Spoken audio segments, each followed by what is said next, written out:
Alright, I'm gonna take a little. This is gonna be a rough draft for. I don't know, like tips. I think I have enough experience in this game to safely say, or safely give advice to maybe those who are starting out later than I am. I'm by no means the best player. I've played with some really good players.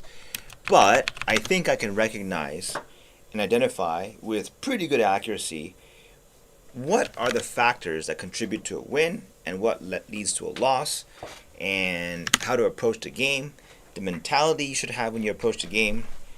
These things I think I can speak on with some degree of expertise. I have almost 100 expeditions under my belt, to Heostore kills. That's the last name of the boss. I don't know how many. I think maybe 20 or so Night Lord kills. Um, I still lose all the time. I mean, it's not easy, um, because you don't control your teammates, and it goes both ways. Sometimes, you know, you. So, for the top, for the top 10 hints, top 10. Ugh, sorry. So, I'm gonna go in the order of these are probably in the order of importance. So if you don't have the first tip covered, you shouldn't look at the last one. So they're in order of importance. So the very first thing is, I think this is obvious to anyone who's played the game enough, but I think it needs some reminding, is that this is a team game. Uh, there is no need to be macho and take on shit on your own. I think this is a kind of a dumb way to play a game. You're playing a game that the company has made enormous efforts to being fun in co-op. Why would you want to play this solo? It's completely defeating the purpose. It's not about having friends or not. It really actually is about playing with random people.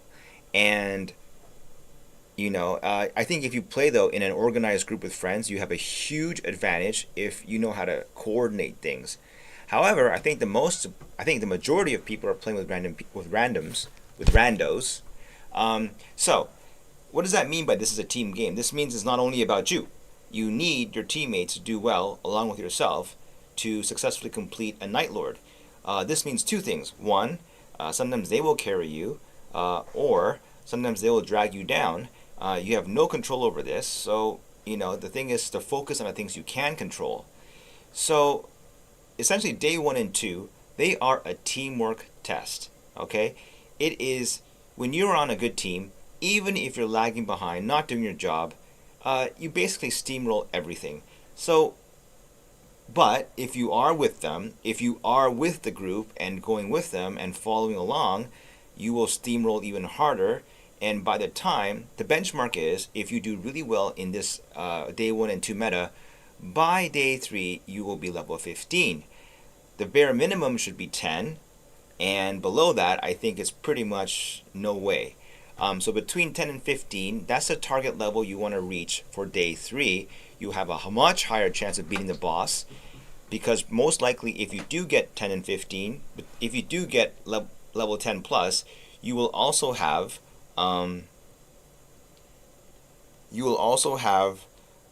better weapons, better gear.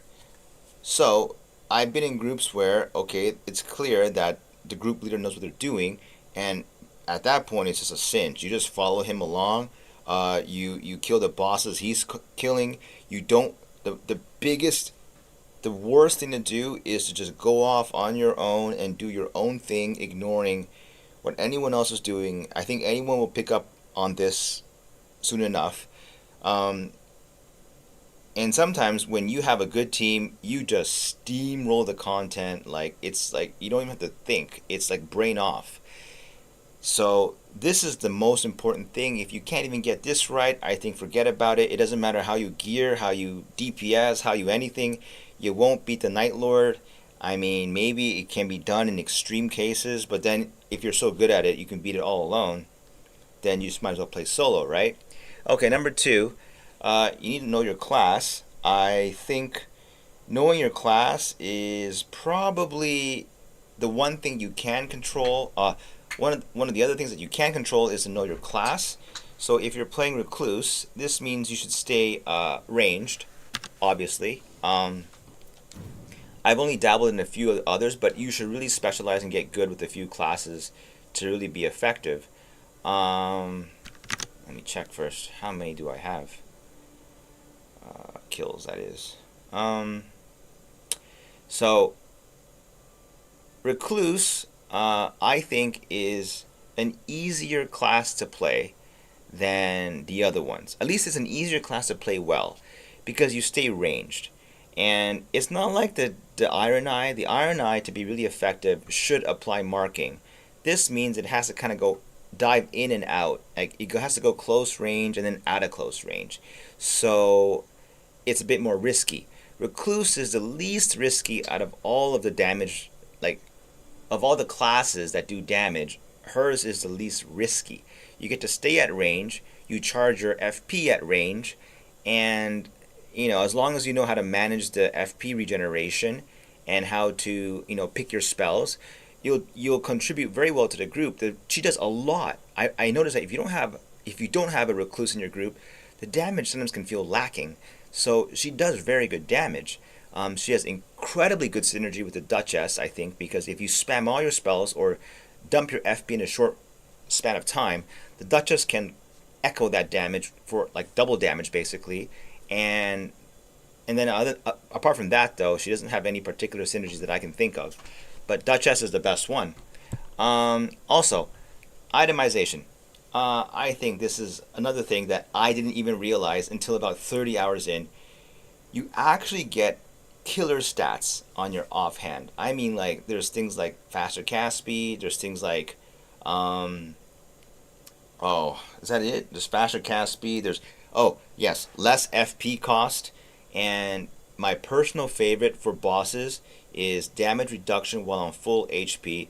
This one goes up to 40%. It is massive if you have this, because the recluse is not always going to be taking the aggro. In fact, if the recluse is taking the aggro all the time, the party is not well structured. She will steal aggro, I think, on occasion, and that's a good sign. It means you're doing enough damage. But when you do, you're probably going to get hit a few times. The boss will also have their big nukes that kind of go across the whole screen, targeting everybody. The important thing is to not get one shot, and this will save you from being one shot. And if you can save yourself being one shot, that means you have a chance. You can recover. You don't have to die and get revived. So this is the most important stat for bosses. More than faster cast speed, more than minus FP cost. This is the best one. Other than that, you just have fun looking at the weapons for the offhand. You don't have to use your offhand weapon. You use it as a stat stick. It applies to everything, even though you're not actually using it. So definitely make sure you know your offhand. And also for spells, okay? Listen, for the spells, you have to kind of feel for what you like. However, there are some things that you may not find to be true in a training dummy, which is that some of those AoE spells, like let's say Meteorite of Estelle, looks like it does nothing in a training dummy, but it does massive damage if you know how to use it right. Some of those AoE spells do massive damage if you go point blank and spam it in a boss's face. It chunks their HP so hard. So, I mean, you can really unload a lot of damage if you know how to apply it. I did see someone complain about someone using Glintstone Shard. I think this spell is great. There's nothing wrong with it. Yes, you can min-max the damage you do by looking at, this is a higher level thing if you want to really do it, but do keep in mind, the higher damage you do, can you handle the aggro? Because if you steal aggro and you die, it's worse than doing less damage, never stealing aggro, and rarely dying. I know, because this is how we win. We win when the tankiest guy keeps aggro. It doesn't matter if the boss dies in 5 minutes, 6 minutes, 4 minutes, as long as the boss dies. So if you can do higher damage, the next thing you should ask is, can you even handle the aggro? And of course, scaling your weapon, I mean, most people know this, but you want to have, the spell itself doesn't have like a high or low damage intrinsic to it. I mean, it has effectiveness of damage, but the main damage scaler will be, of course, the rarity of the item, which is, from normal, like white, blue, purple, and I never saw the gold one. And the one thing that you might notice that people go into the mines where you get like, I think you get the purple smithing stone. The reason you do this is that it guarantees that you can turn a blue into a purple before the last boss, which is a very good thing. You don't always need it, but it is useful. And lastly, bosses, they are mostly about surviving. So what that means is, because this is not a game where you can like kill the boss in, like, let's say, I don't know, 30 seconds. So you can get lucky. They never use their big abilities. You just kind of nuke them down so fast that they never had a chance to fight you. They have a lot of HP, and even on the fastest boss kills, it takes a while. So when it takes a while, it always becomes a battle of attrition, meaning you do have to repeatedly survive again and again the boss attacks. Of course, you're kind of on a clock, because if you keep making mistakes, downing pots, if you don't do enough damage, then you're going to run out and everyone's going to just die anyway at the end. But I would say priority goes into knowing how to survive first and then doing damage. If you've ever been in fights where people start dying, it becomes very chaotic, messy, and I think the most dangerous thing, the most likely thing to happen, is when you're busy reviving your pal, the boss comes in behind your back and smacks you in the face. Reviving your buddy, when you're attacking your buddy, that draws aggro from the boss. So, I can't count the number of times I died reviving someone else. It's just the boss just comes after you, and you have to be prepared. So the second point, of course, is then revive management. And this is a hard point. I've seen people who are really good at this. They're really good at this. I've seen Guardians, they delay their revive until like both people are down. You have 2 bars, 3 bars to revive, and then they go for the super. The bad ones will use it up on the first guy who goes down. They're too trigger happy. So revive management is a thing. I mean, like, the one thing I could say of this is, when someone goes down, I think the best thing to do is just wait and assess. Because what you really need for this is one guy to draw aggro from the boss, and the other guy then to revive. But who has aggro? So you have to kind of pause and wait. And then only when you think it's safe to revive, you go for the revive. The worst thing is one guy dies, both teammates come and charge him for the revive, the boss does an AoE attack and everyone dies. This is the worst possible outcome. So it's not a rush to revive, it's more of a, well, let's see what is the best way to revive. And good teams know this. Good teams will, they delay the revive knowing that now we're on the back foot, so we have to manage how to revive that guy safely. This is definitely a key thing. Now you think, well, geez, if you're good at the game, you don't need to revive. This is true, but I cannot really remember many fights where it's just a complete steamroll of the boss. And to be honest, if the game ever got that way, I think I'd stop playing. That means the game's becoming too easy, right? I only keep playing because there's revives, because you feel like, okay, this is a close fight. So anyway, lastly would be, of course, if you don't do any damage whatsoever, why are you even on a team? Maybe you can revive people, but still, it's always good to contribute DPS. If you're playing the Recluse, it's big. I think the damage is probably more than a third if you play it properly. Of course, there's buffs, debuffs, there's a lot of interplay with other classes, but for sure, she is a very big source of range damage.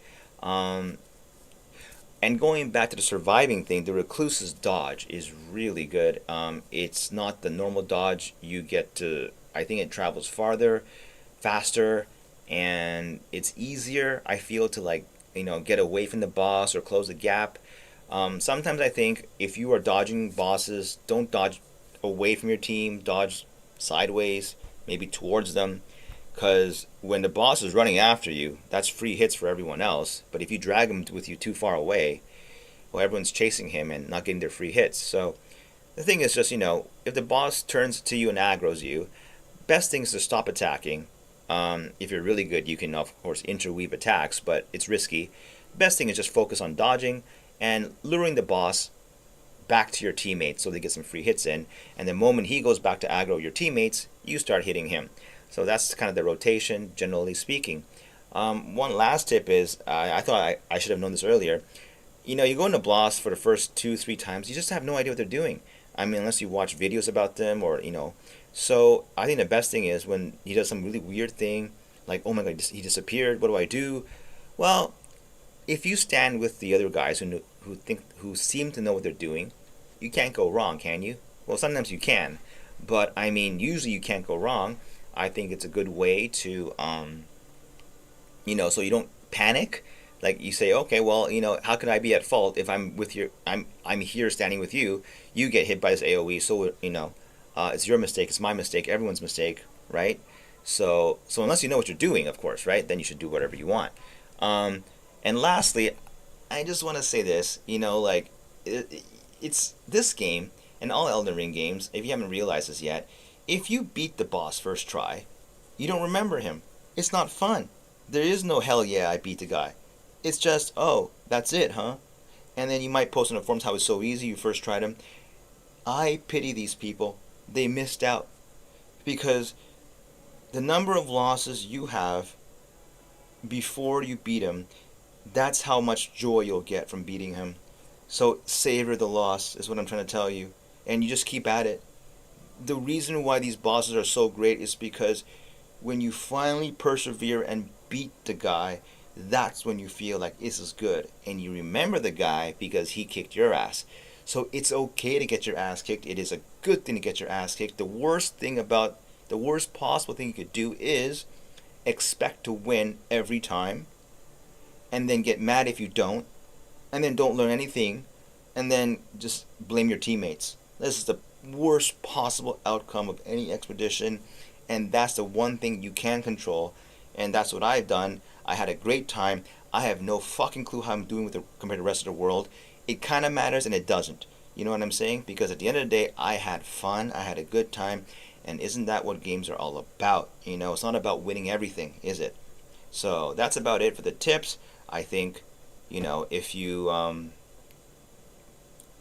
follow them and you have some basic knowledge of the game and you have some basic mechanical skills, I fail to see how you cannot enjoy the co-op experience that FromSoft has delivered here. The matchmaking system, I think, is smarter than people think it is. If you behave like an asshole in the matchmaking, in your group, the matchmaking might group you up with assholes. I just think, okay, FromSoft is like the Santa Claus watching who's been bad or nice, who's been naughty or nice, and I'm just going to be a good guy. Try to at least. Sometimes I fail to do it, but the effort is always there, and it all works out, right? So, and it's fun. You never know what you're gonna get. You're gonna get good groups, you're gonna get bad groups. Just enjoy all of it. You know what I'm saying? Like it's and of course the most important thing there is you should play a class that you enjoy. I think you should play a class that you like. You vibe with the character's design, the fantasy of it, the way it plays. Because if you don't do that, I don't know what the hell is going on, right? So, all right, that's about it.